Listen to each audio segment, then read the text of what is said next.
반갑습니다. 요새 많이 더우시죠?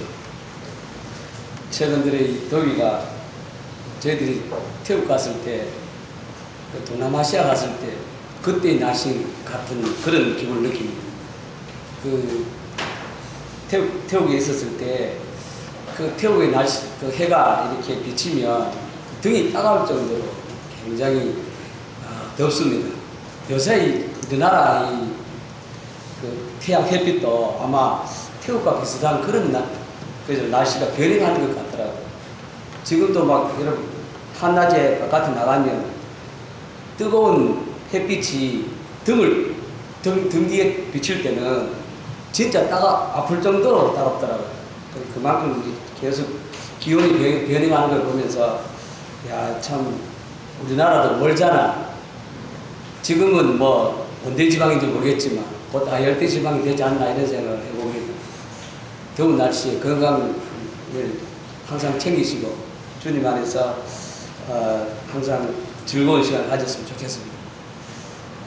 제가 오늘 교제하고 싶은 말씀은 로마서입니다. 지난 시간에 로마서에 대해서 좀 했는데 성경에서 제일 어려운 성경이라면 아마 로마서일 거라고 봅니다. 특히 로마서에 지금 교제하는 로마서 5장에서 8장까지는 특히 더 어렵고 또 이해가 쉽게 되지 않습니다. 그러나 우리는 이것을 알아야 됩니다. 왜냐하면 우리는 구원받은 것으로 끝나는 게 아니라 이제는 성화의 삶을 살아가야 됩니다.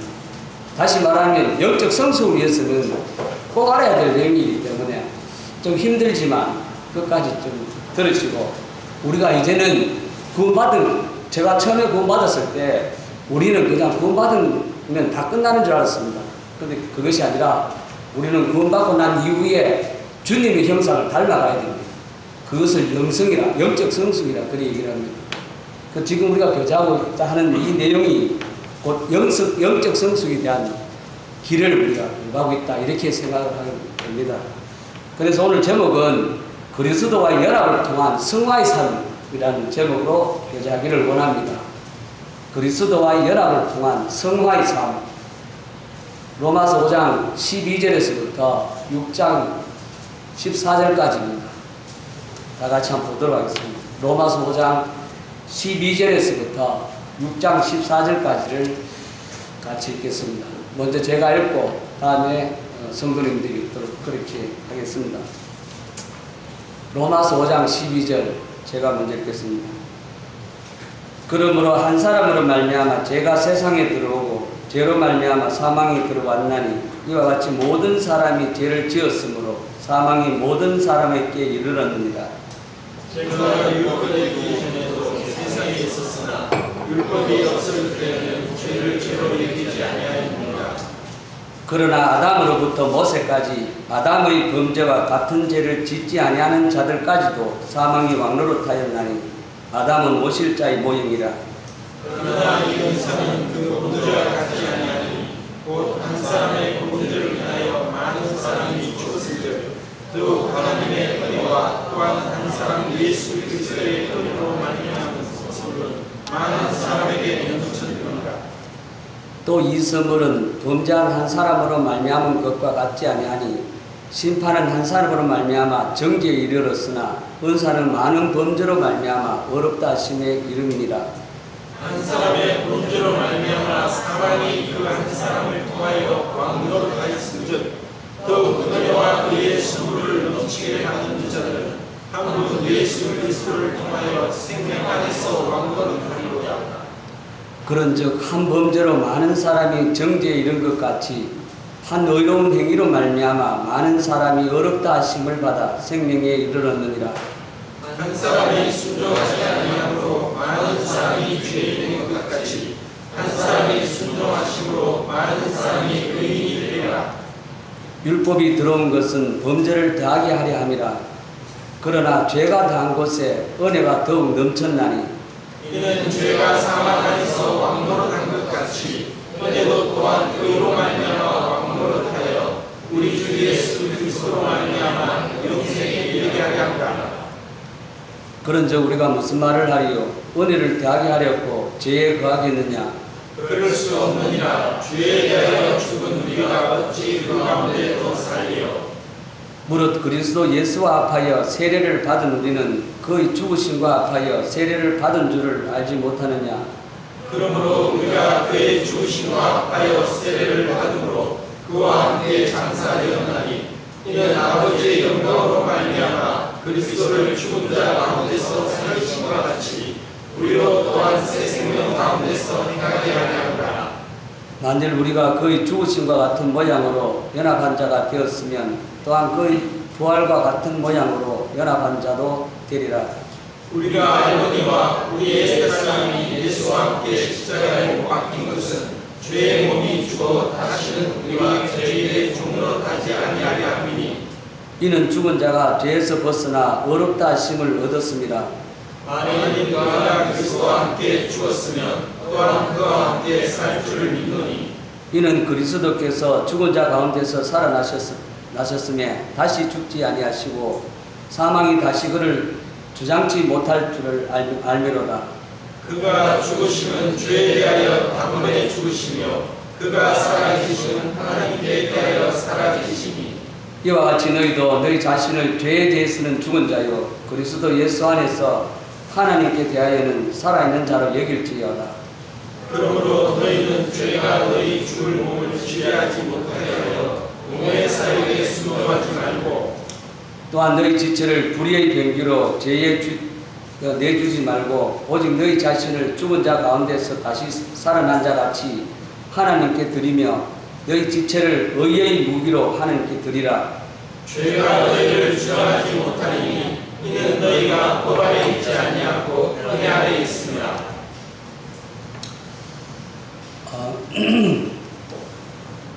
사도 바울이 이 어려운 로마서를 왜 썼느냐? 그 쓴 이유가 있습니다. 거기 로마서 15장 14절 15절을 잠시 보겠습니다. 로마서 15장 14절 15절을 제가 읽어드리겠습니다. 로마서 15장 14절 내 형제들아 너희가 스스로 선함이 가득하고 모든 지식이 차서 능히 서로 권하는 자임을 나도 확신하노라.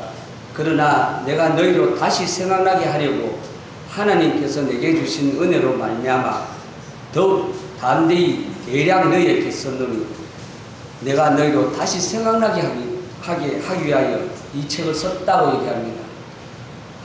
사도 바울이 로마서 성도들에게 너희로 다시 생각나게 하려고 한 말씀이 뭐냐면 바로 복음입니다. 복음의 기초를 다시 한번 대략 썼다고 이렇게 얘기를 하고 있습니다. 그래서 우리는 이 로마서는 복음의 진수입니다. 그래서 우리는 이 복음을 이 로마서를 보면서 복음의 핵심적 진리가 무엇이냐? 그것은 곧 그리스도와의 연합입니다. 그리스도와의 연합은 구원의 시작일 뿐 아니라 우리가 구원받는 것도 그리스도 연합입니다. 궁극적으로 얘기하면. 그리고 또 그리스도 형상을 닮아가는 이 성화의 삶을 이렇게 우리가 살아갈 때에 꼭 우리는 이 그리스도와 연합이라는 이것을 꼭 알아야 됩니다. 그래서 이 그리스도와 연합은 성화의 삶의 원동력이고 그리고 우리 믿음을 온전케 해준다. 그렇게 이해를 하면 됩니다. 방금 우리가 로마서 15장 14절 15절 말씀을 읽었는데 바로 이 로마 교회의 성도들은 이미 신앙의 장성한 분량에 이른 자들입니다. 그런데 이 이른 자들에게 왜 사도 바울이 그들에게 복음의 기초에 대해서 다시 한번 들려주느냐? 그것은 매우 중요하다는 뜻입니다. 그래서 이 로마서가 어렵지만 다시 한번 그저 신앙의 장성한 분량에 이른 로마 성도들에게 다시 한번 들려준 만큼 너무너무 귀중한 것이다. 이렇게 생각을 하고 됩니다. 그래서 그리스도인들이 비본질적이고 또 사소한 문제에 집착하다 보면 복음의 기초가 무너질 수도 있다는 것입니다. 특히 믿음이 강할수록 또 지식이 늘어날수록 혹은 가르치는 위치에 있을수록 항상 복음의 본질을 생각하며 자신의 믿음의 근거를 돌아봐야 됩니다. 우리는 전 시간에 로마서 5장을 통해서 아담과 그리스도와의 대표와 연합의 원리를 우리가 살펴봤습니다. 그리스도와의 연합의 원리를 바탕으로 해서 오늘 5장, 6장, 7장까지입니다. 이 7장까지의 그리스도와의 연합을 통한 성화의 삶의 진리에 도달할 수 있습니다. 우리는 계속 5장에서 7장까지 계속 교제합니다. 자, 그러면 기본을 다지는 의미에서 다시 5장과 6장을 통해서 구체적으로 성경 말씀을 통해서 구체적으로 우리가 살펴보도록 하겠습니다. 먼저 로마서 5장, 지난 시간 우리 배웠는데 로마서 5장은 아담과 그리스도와의 대표와 연합 원리를 통해서 우리의 영적 신분을 분명하게 인식할 필요가 있다는 거죠. 인식할 필요가 있고 그 다음에 그 신분에 걸맞는 행동을 해야 된다는 것입니다. 우리가 이 공부를 하면 이 공부를 통해서 우리의 영적 신분이 어떤 신분인지 분명히 인식할 필요가 있고 또 그 신분에 걸맞는 삶을 살아야 된다는 것입니다. 그래서 우리가 간단하게 이 대표와 연합의 원리를 간단하게 말씀을 다시 드리면 우리나라 대통령은 박근혜 대통령입니다. 최근 들어 중국의 주석 시진핑이가 한국에 방문했습니다. 두 정상이 정상회담을 하고 난 뒤에 어떤 체결문을 만약에 어떤 합의문을 체결했다고 발표하면 두 사람이 서로 이렇게 사인을 했습니다. 사인을 하고 나면 대통령이 사인한 것이 곧 우리가 사인한 것입니다. 대통령과 우리는 연합된 사람입니다. 대통령은 우리의 대표입니다. 그래서 박근혜 대통령이 한 모든 것이 곧 우리가 한 것이나 마찬가지입니다. 이것이 곧 대표와 연합의 원리라는 것을 원리와 같은 것입니다. 그래서 우리는 사람이 태어나면 모든 사람은 바로 타락한 인류의 머리인 아담의 혈통을 이어받아서 아담과 연합되어 있기 때문에 우리는 태어남과 동시에 죄인의 신분으로 태어날 수밖에 없는 것입니다. 또한 이번에는 구속받은 인류의 머리이신 예수 그리스도의 보혈의 피로 말미암아 우리가 연합되어 있기 때문에 우리는 의인이 되는 우리 축복도 누리게 됩니다. 그러면 인류의 두 대표인 첫 아담하고 둘째 사람, 마지막 아담인 그리스도라는 매우 극명한 대조를 통해서 아담 안에 있는 것과 그리스도 안에 있는 것에 대한 것이 무엇인지를 살펴보도록 하겠습니다. 첫 번째, 첫사람 아담의 범죄로 모든 사람이 정죄에 이르렀습니다. 그리고 하나님의 생명으로부터 분리되는 것입니다. 그러면 둘째 사람, 예수님의 어려운 행위로 말미암아 우리는 어렵다 하심을 받았고 하나님의 생명을 얻게 되었습니다. 그리스도께서는 그리스도와 연합된 우리에게 우리의 생명과 어려움이 되신다 그 말입니다. 그것을 우리가 성경을 통해서 찾아보도록 하겠습니다. 로마서 5장 18절을 보도록 하겠습니다. 18절. 그런즉 한 범죄로 많은 사람이 정죄에 이르는 것 같이 한 어려운 행위로 말미암아 많은 사람이 어렵다 하심을 받아 생명에 이르렀다. 그렇게 말씀하고 있습니다. 둘째, 첫사람 아담은 달콤한 선악감을 따먹게 됩니다. 그로 말미암아 자기 뜻대로 내 뜻대로 사는 길로 갔기 때문에 바로 죄와 사망에 이르렀습니다. 그렇다면 둘째 사람 예수님께서는 자기 입맛에 몹시 쓴 고난의 잔을 마시고 하나님의 뜻대로 사는 길을 갔기 때문에 영생에 이르게 되었습니다. 그래서 예수님은 인류에게 구원의 은혜를 주실 수 있는 것입니다. 로마서 5장 12절 말씀입니다. 제가 읽겠습니다. 그러므로 한 사람으로 말미암아 죄가 세상에 들어오고 죄로 말미암아 사망이 왔나니 이와 같이 모든 사람이 죄를 지었으므로 사망이 모든 사람에게 한 사람으로 말미암아 세상에 죄가 들어왔습니다. 누구를 말미암아 세상에 들어왔습니까? 아담으로 말미암아 세상에 죄가 들어온 것입니다. 결국 아담은 이 세상에다가 죄를 수입한 자입니다. 이렇게 해서 이 세상에 죄가 들어오게 된 것입니다. 그리고 또 모든 사람이 죄를 지었기 때문에 모든 사람이 다 사망에 이르는 것입니다. 그래서 사람이 왜 죽느냐?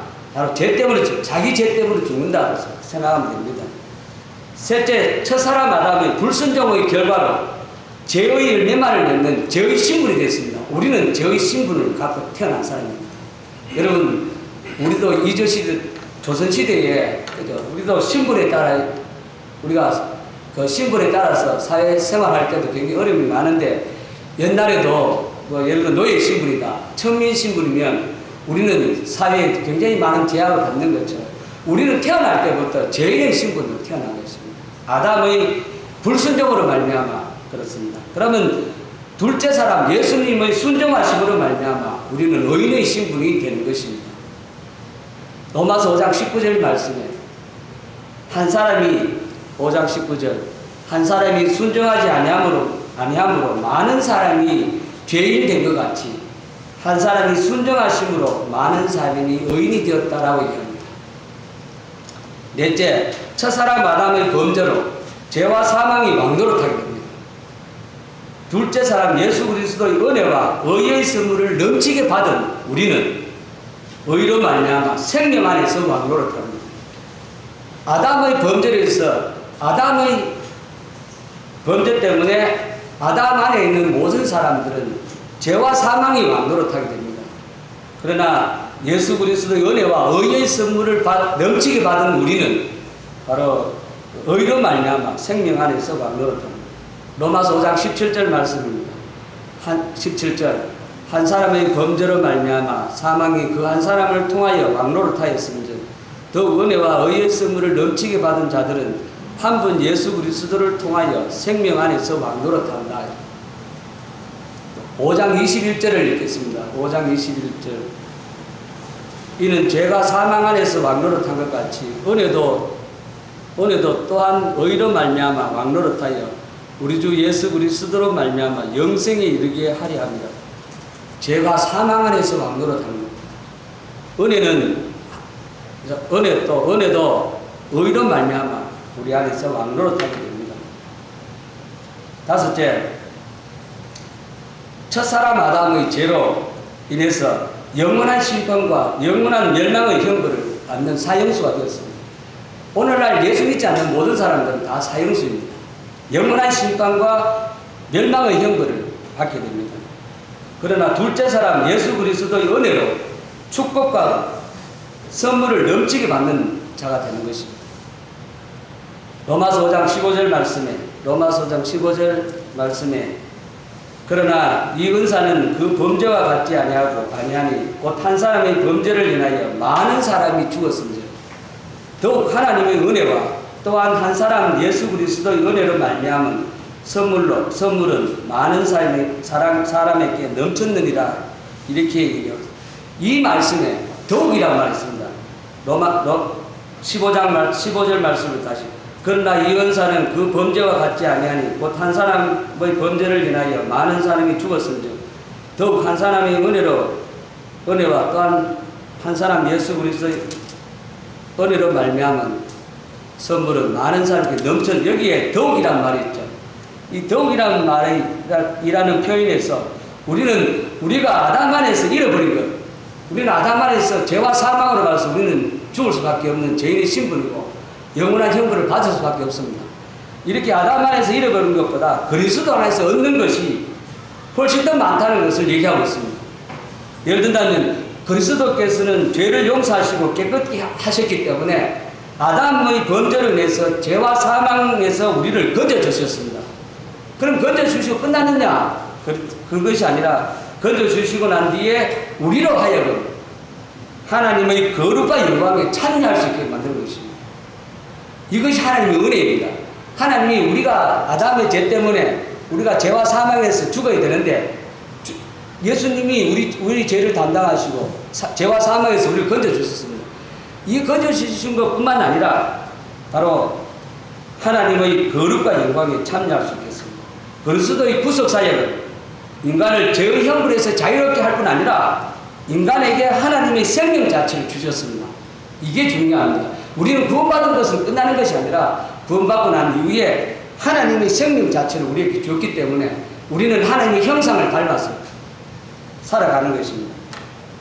그래서 아담 안에 있는 자들은, 결론적으로 아담 안에 있는 자들은 마치 사형 선고를 받은 사형수와 같은 것입니다. 언제 죽을지 모르는 그런 불안한 하루하루의 삶을 살 수밖에 없는 것입니다. 그러나 예수 그리스도 안에 있는 자들은 예수님의 순종으로 인해서 넘치는 은혜와 선물과 최상의 축복을 받게 됩니다. 장차 예수 그리스도께서 재림하실 때 예수님처럼 부활하여 온 우주를 다스리는 그리스도의 영광과 통치에 동참하는 것입니다. 대단한 신분입니다. 우리는 비록 지금 세상에 있을 때는 신분이 초라할지 모르지만, 그러나 주님이 재림하실 때는 이 온 우주를 통치할 때 우리도 거기에 주님과 동일하게 동참하는 그런 신분이 된다는 것입니다. 그리스도와 연합된 놀라운 은혜는 우리 평생을 다해서 감사드려도 우리는 부족할 밖에 없는 것입니다. 그만큼 풍성한 은혜이다 그 말입니다. 자, 그러면 로마서 1장에서부터 5장까지입니다. 지금 5장까지 지금 공부했습니다. 1장에서 5장까지 하지 않았지만 1장에서 5장까지는 그리스도와의 연합의 원리입니다. 지금 우리가 계속 그리스도와 연합의 원리인데, 이 그리스도와 연합의 원리를 통해서 그리스도를 믿음으로 말미암아 은혜로 어렵다함을 얻은 것입니다. 이게 이신칭이라는 얘기합니다. 이신칭이 믿음으로 말미암아 어렵게 되었다. 어렵게 됩니다. 이거를 이신칭의 원리라 그렇게 합니다. 그래서 1장에서 5장까지는 이신칭에 대한 원리입니다. 를 다루었다고 보면, 지금부터 6장에서 8장까지는 우리의 실제의 삶에서 죄의 권세로부터 해방을 받아 의와 거룩의 열매를 맺을 수 있는 성화의 원리를 얘기하고 있습니다. 우리는 차원이 달라졌습니다. 5장까지는 우리가 구원받는 것, 칭의의 원리라면, 지금부터 우리가 거주하고자 하는 6장에서 8장까지는 바로 성화의 원리입니다. 이제는 죄의 권세로부터 해방을 받아서 의와 거룩에 이르는 거룩의 열매를 맺는 성화의 원리를 다루고 있습니다. 칭의는 반드시 성화로 이끌게 되어 있습니다. 구원받은 것을 끝난 것이 아닙니다. 구원받고 난 뒤에 성화의 삶을 살아야 됩니다. 그래서 칭의는 성화를 목표로 합니다. 그러면 성화는 칭의를 기초로 하는 거죠. 그래서 성화와 칭의는 매우 중요합니다. 그런데 우리는 칭의에 너무 치중하다 보니까 성화에 대한 삶을 좀 등한해하는 것입니다. 우리는 더 중요한 것은 칭의는 기초이고 성화는 목표입니다. 우리의 삶의 목표는 성화해야 되는 것입니다. 칭의 없는 성화는 있을 수도 없고 성화 없는 칭의도 있을 수 없습니다. 왜냐하면 그리스도께서는 우리에게 의로움도 되고 거룩함도 되는 것입니다. 그래서 고린도전서 1장 29절 30절 말씀이 있는데 한번 참고해 보시면 좋겠습니다. 그리스도의 인격에서 의로움과 거룩함은 결코 분리될 수 없는 것입니다. 그것처럼 그리스도를 믿는 우리의 성도들도 칭의와 성화는 결코 분리될 수 없습니다.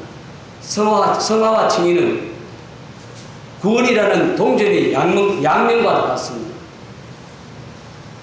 그러면 본문 6장하고 7장, 8장까지를 보고, 먼저 우리는 6장과 7장을 보면은 크게 세 단락으로 나눌 수 있습니다. 한번 찾아보겠습니다.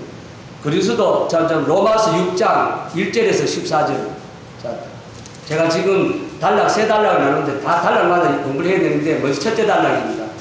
로마서 6장 1절에서 14절. 자, 1절만 읽겠습니다. 그런즉 우리가 무슨 말을 하리요? 은혜를 더하게 하려고 죄에 거하겠느냐? 그 다음 14절까지입니다. 14절. 그 다음 또 로마서 6장 15절입니다. 자, 15절 제가 읽어드리겠습니다. 그런즉 어찌하리요? 우리가 법 안에 있지 아니하고 은혜 안에 있으니 죄를 지으리요? 그럴 수 없느니라. 여기 둘째 단락입니다. 셋째 단락은 로마서 7장 7절입니다. 로마서 7장 7절에서 25절까지 제가 읽겠습니다. 그런즉 우리가 무슨 말을 하리요? 율법이 죄냐? 그럴 수 없느니라. 율법으로 말미암지 않고는 내가 죄를 알지 못하였으니 곧 율법이 탐내지 말라 하지 아니하였더라면 내가 탐심을 하리라. 7장 7절에서부터 25절까지입니다. 이렇게 해서 세 부분으로 세 단락으로 나눴습니다.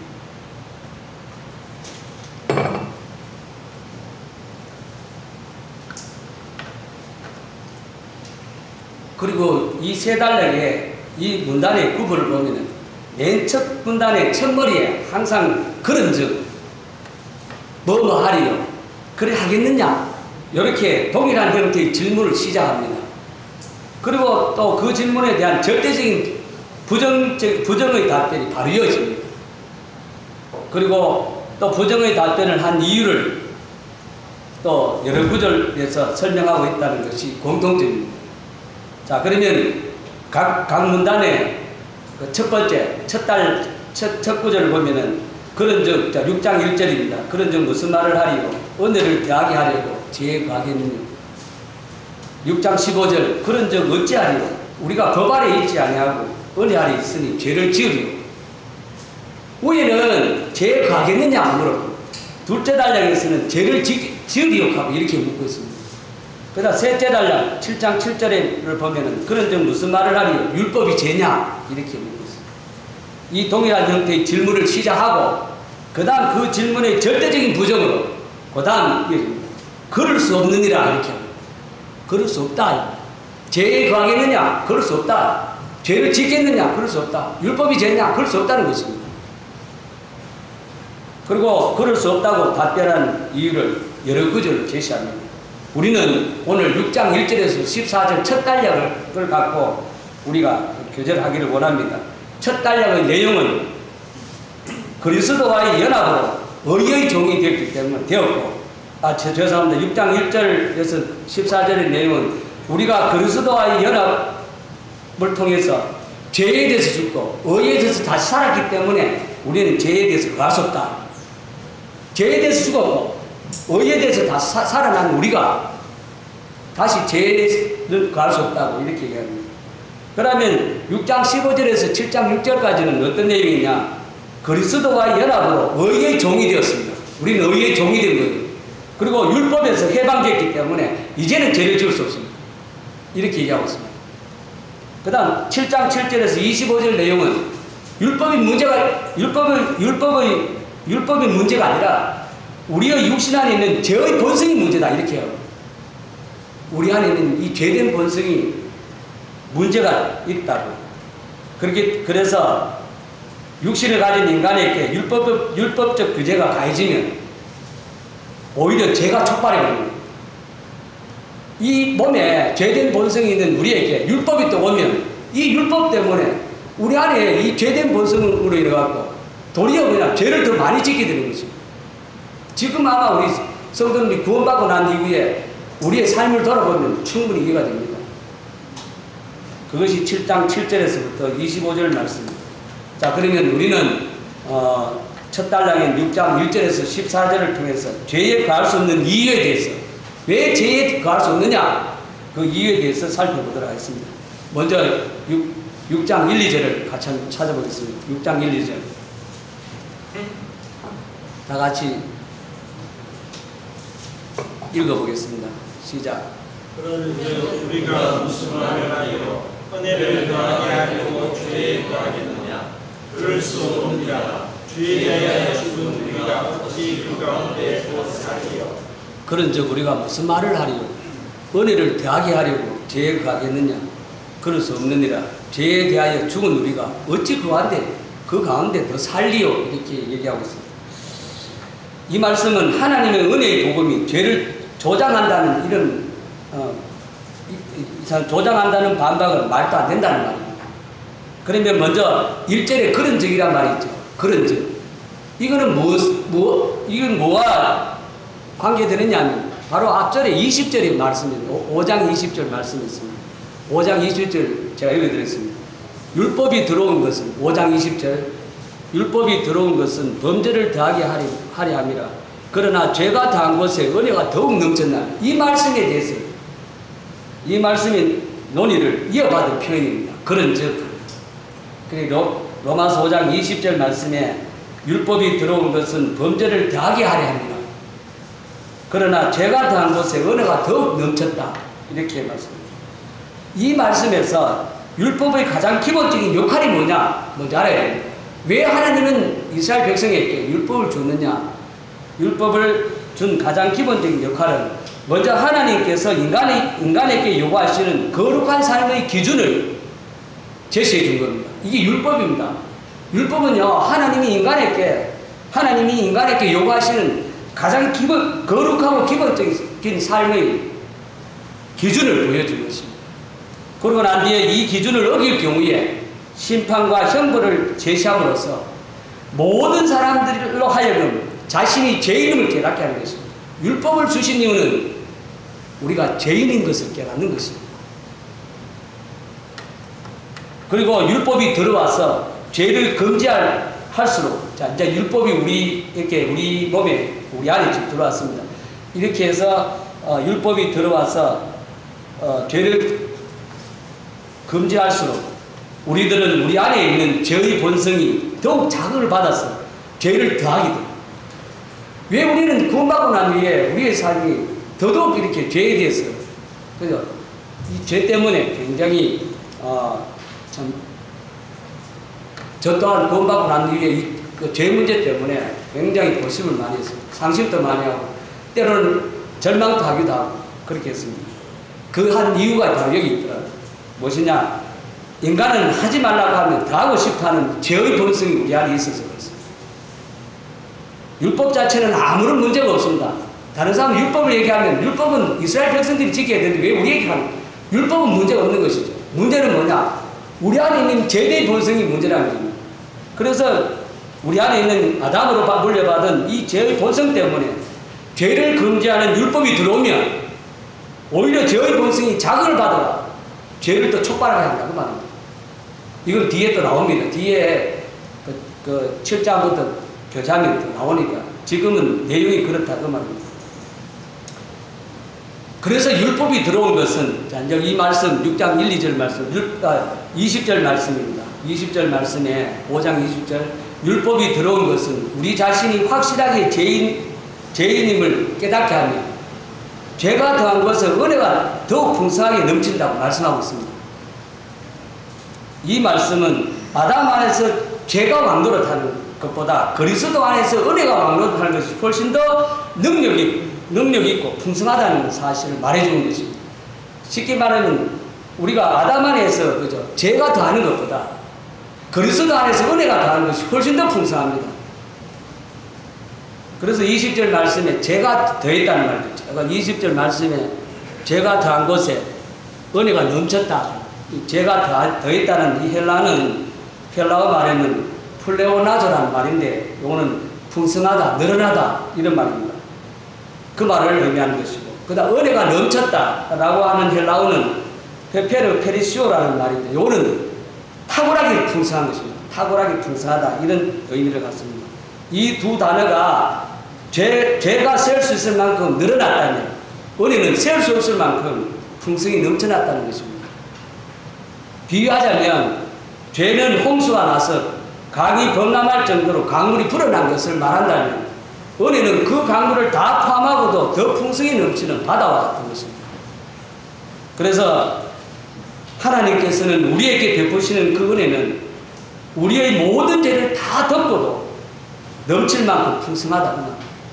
아무리 뿌리 깊은 죄고 우리가 아무리 많고 큰 죄가 있다 하더라도 세상 사람들이 용서할 수 없는 포기하는 그런 죄가 할지라도 죄를 덮지 못하는 은혜가 없다는 것입니다. 죄를 다 덮을 수 있는 하나님의 큰 사랑의 은혜라는 것입니다. 예를 든다면 에스겔 37장에 보면 이 골짜기에 굉장히 마른 뼈들이 굉장히 가득했습니다. 그래서 그 가득한 마른 뼈들 위에 하나님의 은혜가 임하니까 뼈들이 다 살아서 군대가 된 것입니다.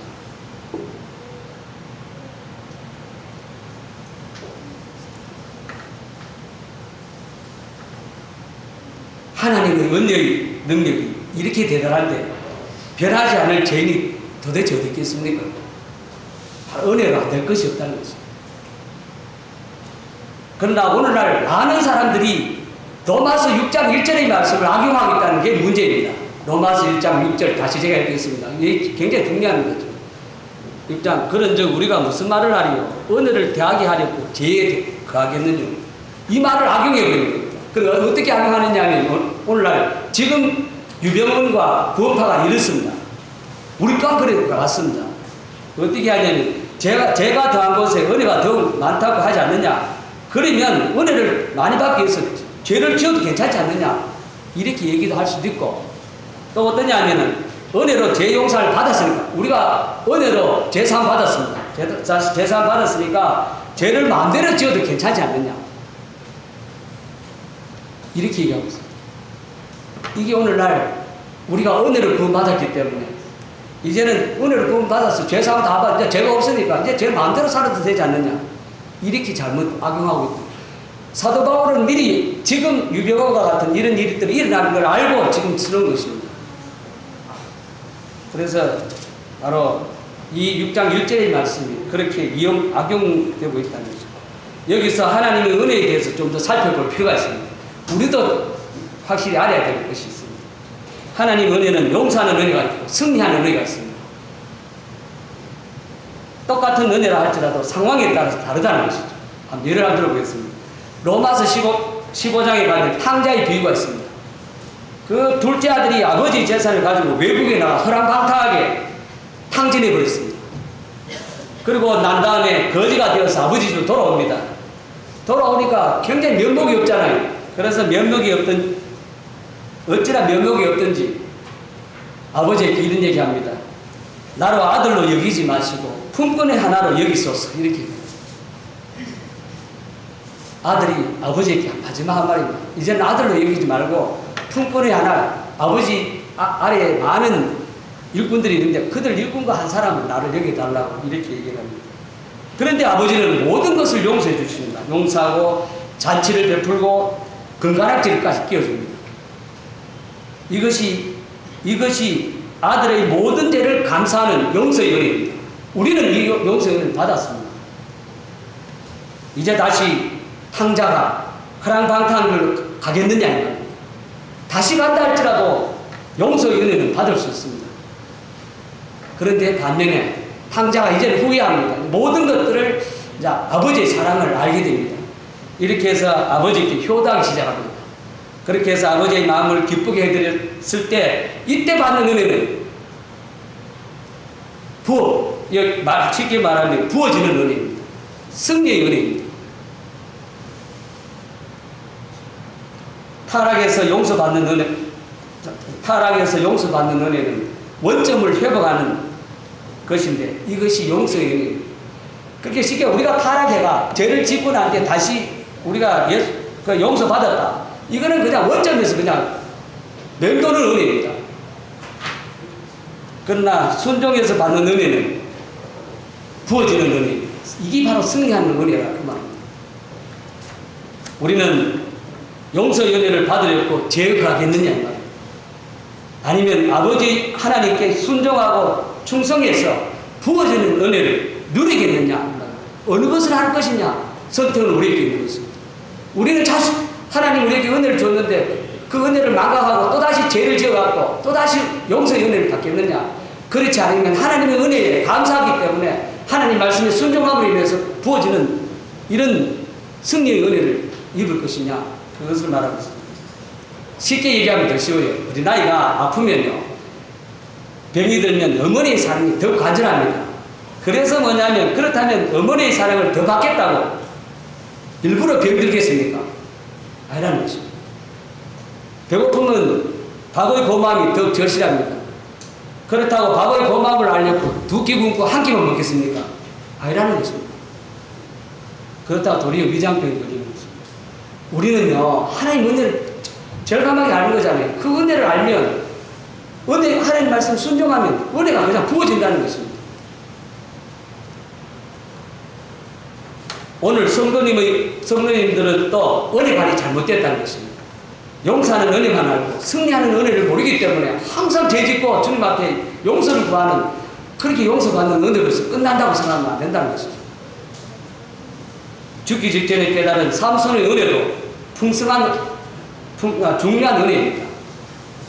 그것은 단지 용서의 은혜이죠.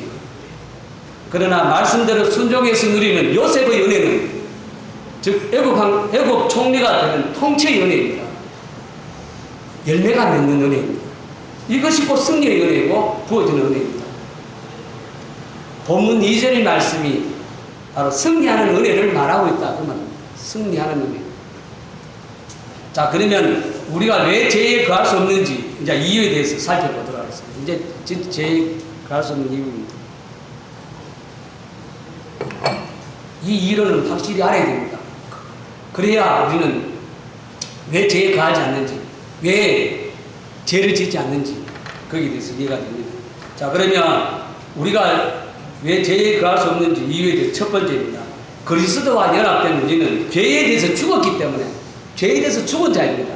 그래서 죄에 거할 수 없습니다. 그러면 죽음과 삶이 공존할 수 없는 것처럼 죽음하고 삶은 공존할 수 없습니다. 그처럼 죄에 대한 우리가 동시에 죄 안에서 살 수 없다는 것입니다. 그것은 가능하지도 않고 있을 수 없는 일이죠. 어떻게 죽은 자와 산 자가 같이 살 수 있겠습니까? 그 말입니다. 우리가 죄에 대해서 죽었다는 것은 죄에 대한 완전한 결별과 단절을 말하는 것입니다. 죄에 대해서 죽었기 때문에 우리 몸이 죽었다 이게 아니라 죄에 대해서 죽었다는 것은 이 죄와 우리는 완전히 단절됐다. 분리됐다. 그 말을 말하는 것입니다. 성경에서 죽음이 바로 우리 성경에서 죽음이 뭡니까? 분리거든요. 분리. 그래서 성경에서 죽음은 소멸이 아니라 분리입니다. 따라서 육체의 분리는 우리가 육체의 죽음은요. 우리의 육과 영혼이 분리된 것입니다. 분리됐다는 것입니다. 그리고 영적으로 죽었다. 그럼 사람이 하나님과 분리된 것입니다. 그럼 죄에 대해서 죽었다. 죄의 권세에서 분리된 것입니다. 그 말을 말하는 것입니다. 그래서 죄에 대한 죽음은 죄의 권세로부터 분리된 것을 말하고 있습니다. 이걸 예를 들면 이해가 됩니다. 한번 예를 들어 보겠습니다. 이스라엘 백성들이 애굽의 종살이를 하게 됩니다. 그렇게 해서 이제 이스라엘 백성들이 이제 모세를 통해서 이스라엘 백성들이 이제 출애굽하기 전에 그날 마지막 6월절 날 어린 양의 피로 인해 갖고 이스라엘 백성들은 장자들은 다 살았습니다. 그러나 애굽의 장자들은 다 죽었죠. 자, 먼저 뭐에서부터 심판에서부터 구속을 받았습니다. 이렇게 해서 이스라엘 백성들이 출애굽하기 시작합니다. 출애굽을 하다 보니까 홍해를 만나게 됩니다. 이스라엘 백성이 홍해를 딱 지났습니다. 홍해를 딱 지나는 순간에 이스라엘 백성들은 애국과는 완전히 단절된 겁니다. 이 홍해를 성경에는 침례라고 얘기합니다. 이스라엘 백성들이 홍해를 걷는과 동시에 애국과 완전히 단절되는 것처럼. 그래서 우리가 성경에서 홍해를 통과했다는 이 의미는 상징적으로 바다에서 침례를 받았고 그리고 죽음을 통과했다 이 말입니다. 그렇게 해서 따라서 이스라엘 백성들은 애국과 완전한 분리와 결별을 구했습니다. 그리고 바로의 통치도 끝났습니다. 이거를 말하고 있습니다. 완전하게 끝난 것입니다. 이게 완전한 분리를 말하는 것입니다. 자, 그렇다면 그거를 우리에게 적용을 해보겠습니다. 죄는 더 이상 우리에게 대할 것입니다. 자, 그래서 아담의 후손으로 우리는 죄의 종으로 태어났습니다. 그래서 죄의 종이었던 우리도 그리스도의 보혈로 말미암아 죄의 심판으로부터 구속받았습니다. 그리고 다음은 그리스도의 죽으심과 합해서 새 침례를 받은 우리는 죄에 대해서 완전히 죽은 것이죠. 죄에 대해서 죽었습니다. 죄는 더 이상 우리에게 지배권이 없습니다. 분리되었는데. 왜냐하면 죽음이 모든 것을 먹기 때문에 분리시켰기 때문입니다. 따라서 전에는 우리가 죄의 종으로서 죄가 다스리는 영역 안에서 있었습니다. 그러나 결정적으로 완전한 결별을 구하게 된 것입니다.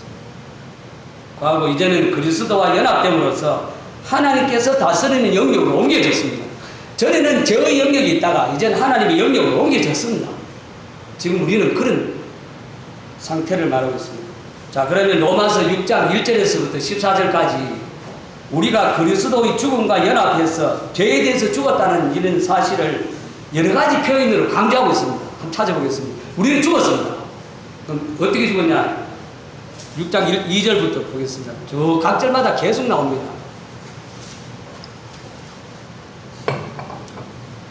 6장 2절.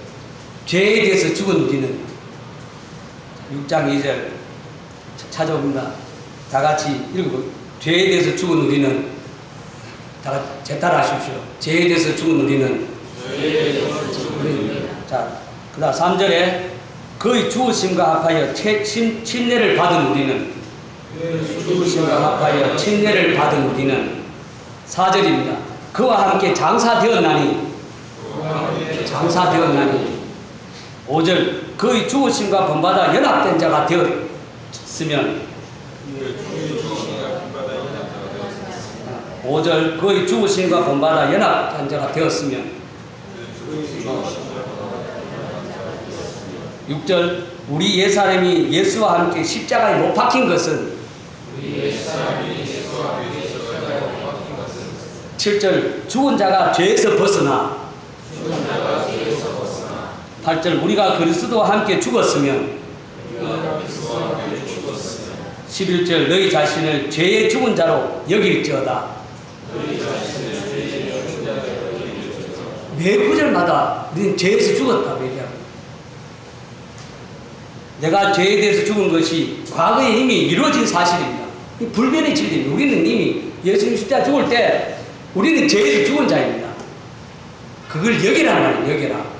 그리고 그렇게 믿고 그 다음 하나님께 합당에 드려질 때에 우리는 죄와의 싸움에서 승리할 수 있습니다. 우리가 죄와의 싸움에서 승리할 수 있는 요건은 우리가 이미 죄에 대해서 죽은 자이고 이제는 하나님께 합당하게 드릴 때에 우리는 죄와의 싸움에서 승리할 수 있고 그 다음 거룩으로 성장해 갈 수 있습니다. 성화의 삶을 살 수 있습니다. 이것이 바로 성화의 삶입니다. 이것이 경건의 삶이다 그 말입니다. 우리는 성장해 가야 됩니다. 자, 오늘 둘째는 우리 또한 그리스도의 부활에 연합되어서 새 생명 안에 살기 때문에 죄에 거할 수 있습니다. 첫 번째는 죄에서 죽었기 때문에, 두 번째는 이젠 우리는 그리스도의 부활에 연합되어 있기 때문에 새 생명 가운데 살고 있다. 때문에 죄에 거할 수 없습니다. 우리가 그리스도와 함께 죽고 그와 함께 장사된 것은 그 자체가 목적이 아닙니다. 우리가 예수님하고 죽은 것은 목적이 아니고 뭐 하기 위해서 바로 우리로 하여금 그리스도의 부활 생명의 새로운 가운데 거할 수 있도록 우리가 예수님하고 같이 죽은 것입니다. 결국은 부활입니다. 그리스도의 부활입니다.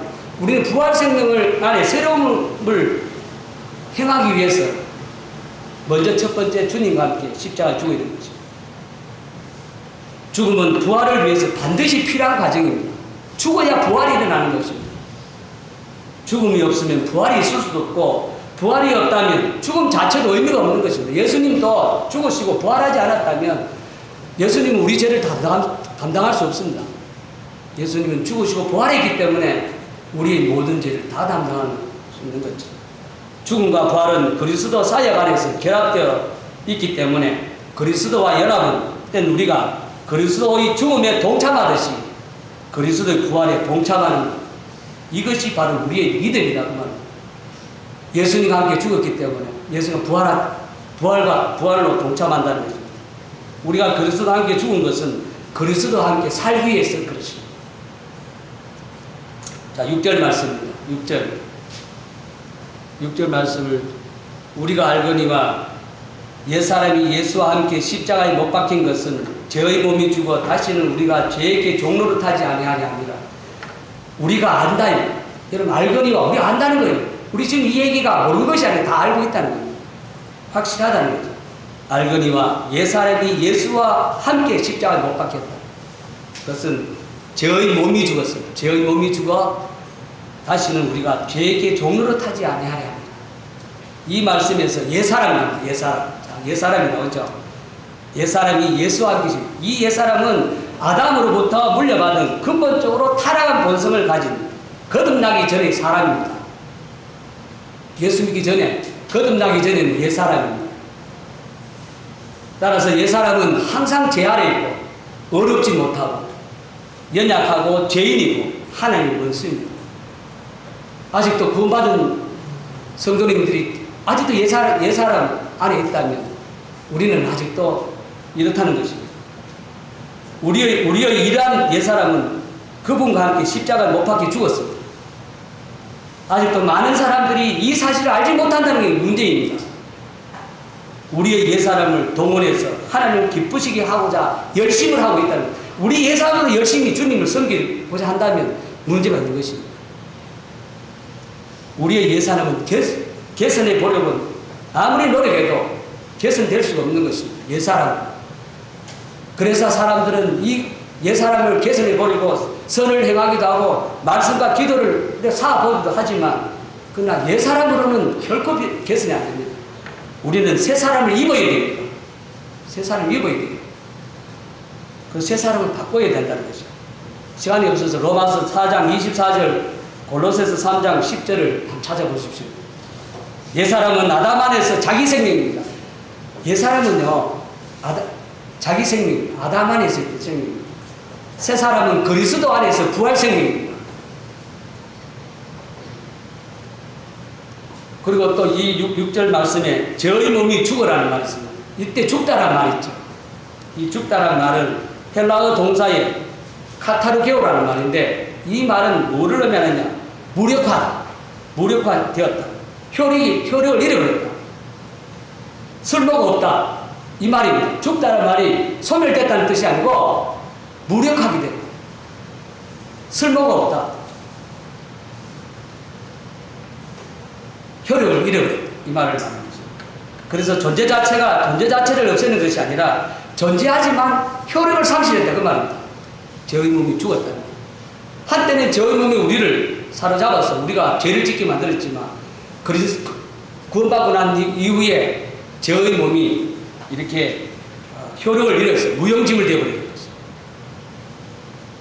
저의 몸이 죽었다고 해석하는 것보다 저의 몸이 효력을 잃고 무력화되었다. 이렇게 표현하는 것이 좀 좋습니다.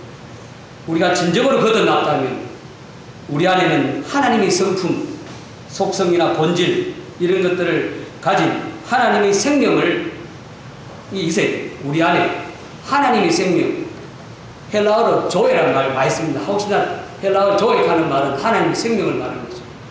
이제는 하나님의 성품을 가진 이 하나님의 생명이 우리 안에 있습니다. 이러한 새 생명이 있음으로 인해 우리는 하나님을 닮아 그분의 거룩과 영광에 이룰 수 있다는 것입니다. 자, 로마서 6장 3절 4절을 다시 읽겠습니다. 6장 3절 4절. 무릇 그리스도 예수와 합하여 세례를 받은 우리는 그의 죽으심과 합하여 세례를 받은 줄을 알지 못하니 그리스도 예수와 합하여 세례를 받은 우리다. 4절은 또 우리가 그의 죽으심과 합하여 세례를 받았다. 이렇게 나오는 거죠. 여기에 세례를 주다. 우리는 세례란 말 잘 쓰죠. 침례를 주다라고 얘기합니다.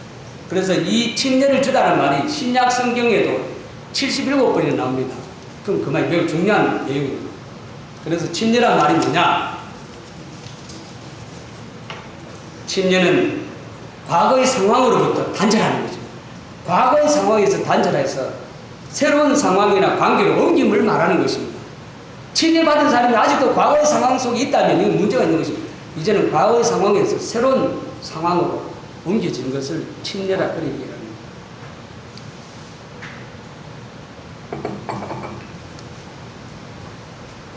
침례란 성도들이 자신을 그리스도의 죽으심, 장사되심, 부활하심과 동일시하는 상징적인 예시입니다. 우리가 침례를 받았다는 건 예수님의 죽으심, 예수님의 장사되심, 예수님의 부활과 동일시하는 겁니다. 예수님이 죽을 때 나도 같이 죽고 예수님이 장사될 때 나도 같이 장사되었고 예수님이 부활할 때 나도 같이 부활했다는 것입니다.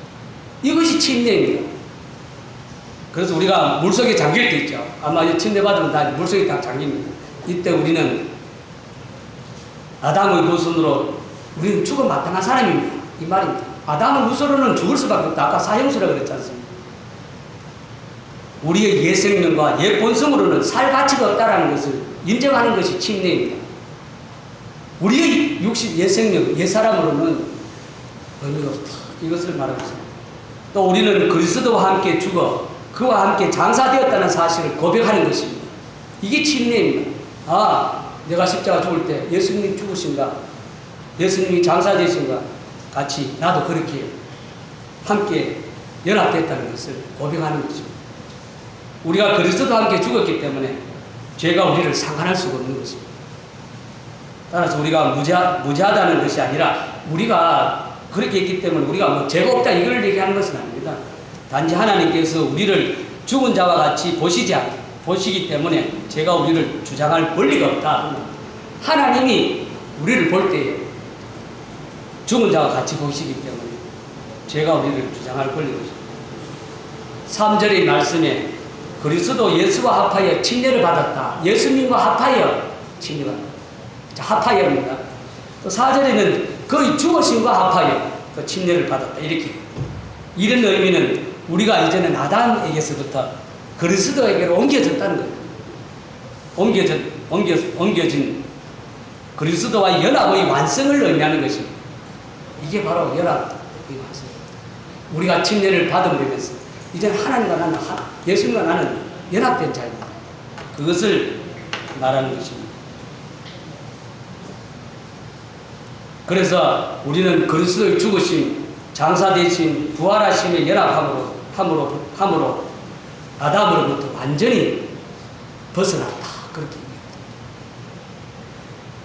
그러면 죄에 가할 수 없는 이 성화의 삶은 이제 죄에 가할 수 없는 거잖아요. 그럼 성화의 삶에 대해서 우리가 얘기를 했는데 로마서 1장 6절의 말씀 속에 성화의 삶에 대해서 중요한 핵심적인 동사들이 3가지가 있습니다.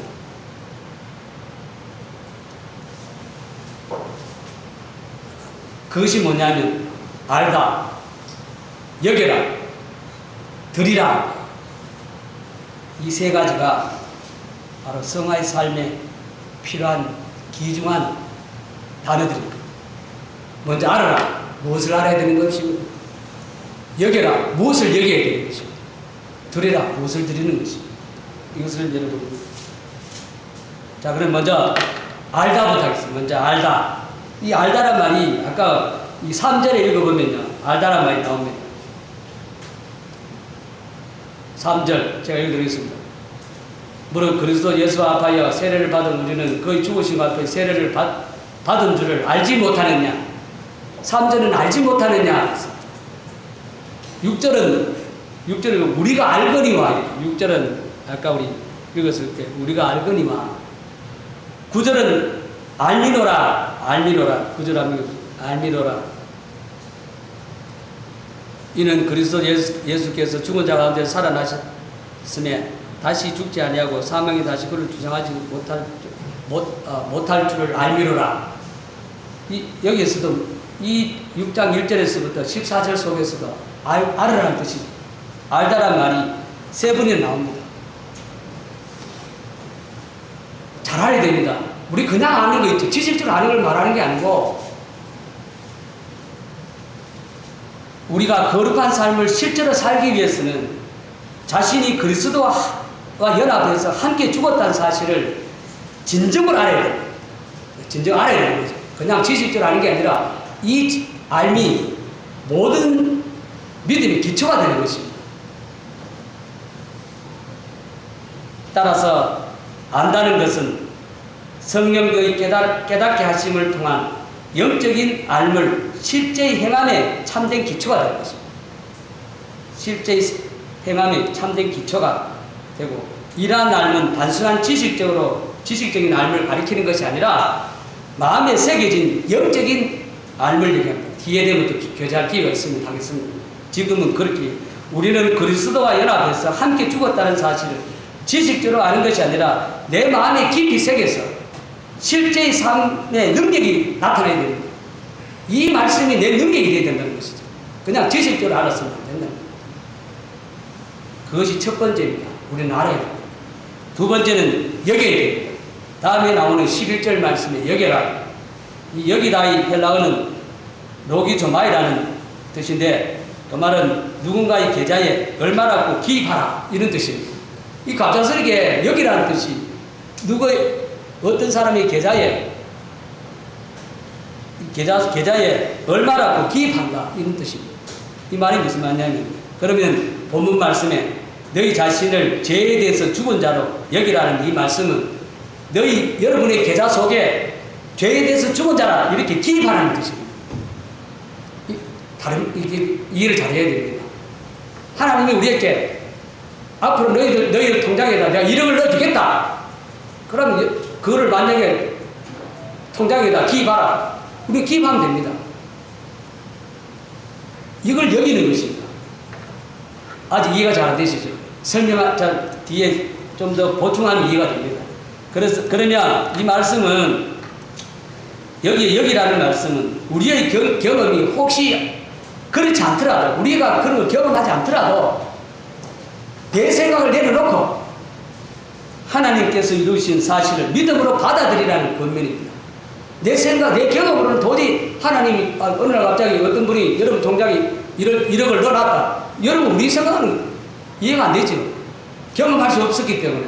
그러나 내 생각을 내려놓고 그분의 말처럼 그것을 받아들이는 그 사실을 받아들이는 것을 말하는 것입니다.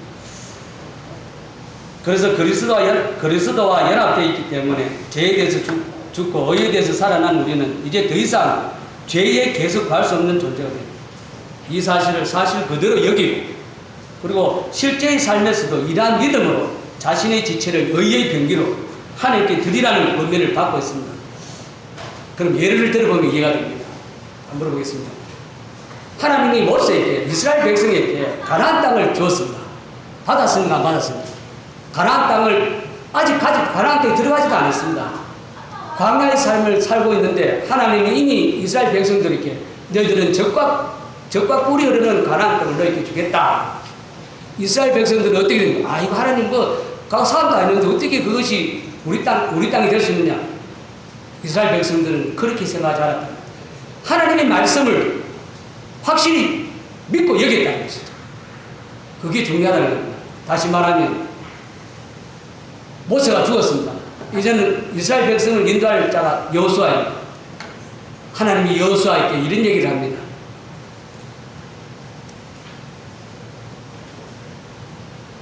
너희들이 나중에 실제로 전쟁에서 승리하는 만큼 너희들이 땅이 될 것이다. 이렇게 얘기했습니다. 하나님 이스라엘 백성이 뭐라 그랬습니까? 자, 여호수아에게 야, 네가 앞으로 실제로 전쟁에 나가가 승리한 만큼만 너희 땅이 될 것이다. 이렇게 얘기한 것이 아니고 하나님께서는 가나안 땅은 이미 너희에게 너희 것이라고 너희 것이 될 것이라고 이렇게 확실하게 말씀하셨다는 것입니다. 그래서 여호수아의 가나안 정복 전쟁은 이미 그들의 소유가 된 땅을 실제로 가서 취했을 뿐이다 그 말입니다.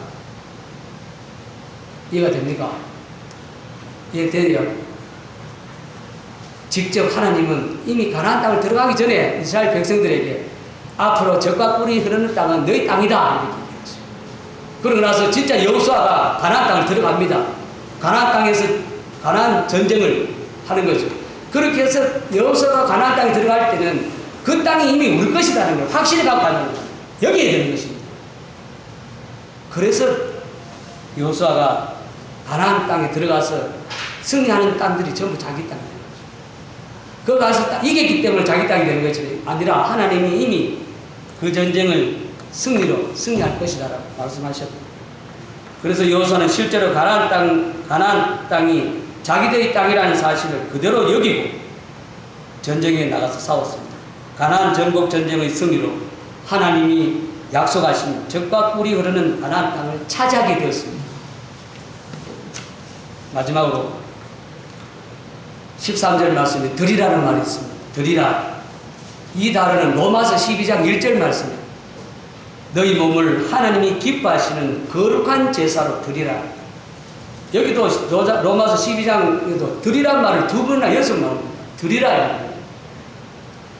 6장 13절 말씀은 죄가 마음대로 하도록 우리의 지체를 불의의 병기로 죄에 내어주지 말고 이 말입니다. 하나님께서 마음대로 하시도록 우리의 지체를 하나님께 제물을 드리라 이런 뜻입니다. 우리 자신을 죄에 대해서 죽고 의에 대해서 살아난 존재를 여기는 것만으로 충분하지 않습니다. 여기는 것으로는 안 돼요. 이제 우리는 이러한 여김을, 이제 또 이론이 나옵니다. 이러한 여김을 바탕으로 실제의 삶에서 드려야 됩니다. 여김과 드림을 이것이 여김은 믿음을 말하는 것입니다. 여겨라, 믿어라, 알아라, 그리고 드려라, 행함입니다. 믿음과 행함의 균형 잡힌 방향입니다. 자, 그럼 드림없이 여김만을 강조한다. 어떤 교회가 우리가 마치 드림없이 여김을 자꾸 강조한다. 믿음만 강조하고 행함이 없으면 믿음입니까? 믿음 없이 행함을 강조하면 실제의 삶에서 아무런 열매를 맺을 수 없습니다. 이것은 종교적 신앙입니다. 믿음이 없는 행함이 없는 믿음은 죽은 것입니다. 그래서 믿음이 먼저 여기고 그 다음에 드리고 주님 앞에 드려야 됩니다. 또 어머니 여김없이 드림만 강조하면 우리의 신앙이 윤리도덕적으로 흘러가버립니다. 믿음 없이 그냥 행함만 열심히 하고, 오늘날 보통 일반 가톨릭 이런 데서도 굉장히 행하지 않습니까? 봉사를 많이 하고 믿음 없이 행하면 그것 또한 윤리도덕적으로 전락할 수 있습니다. 우리가 걸어가야 할 성화의 길은 나의 종교적인 열심이 아닙니다. 하나님이 행하신 일에 대한 믿음이 바탕이 되고, 그리고 이러한 믿음에 따르는 순종함으로써 실제의 삶에서 자발적인 행함이 일어나는 것입니다. 결론입니다. 하나님의 은혜로 어렵다함을 받은 우리가 죄에 거하지 않는 삶을 실제로 살기 위해서는 먼저 우리 자신이 그리스도와 함께 죄에 대해서 죽고 의에 대해서 다시 살아났음을 알아야 됩니다. 먼저 그것을 알고 그러한 이 알을 바탕으로 나 자신을 죄에 대해서는 죽은 자요 의에 대해서는 산 자로 여기고, 이러한 여김을 바탕으로 실제의 삶에서 우리 지체를 의의 병기로 하나님께 드려야 됩니다. 그래서 우리는 먼저 알고 여기고 그리고 드리는 이런 삶을 살아야 됩니다. 이것이 오늘 6장 1절에서부터 14절까지 내용입니다. 다음 기회가 된다면 6장 15절에서부터 7장 6절까지를 통해서 우리가 죄를 지을 수 없는 이유, 우리 조금 전까지는 죄에 거할 수 없는 이유, 이젠 죄를 지을 수 없는 이유에 대해서 살펴보도록 하겠습니다. 이상입니다.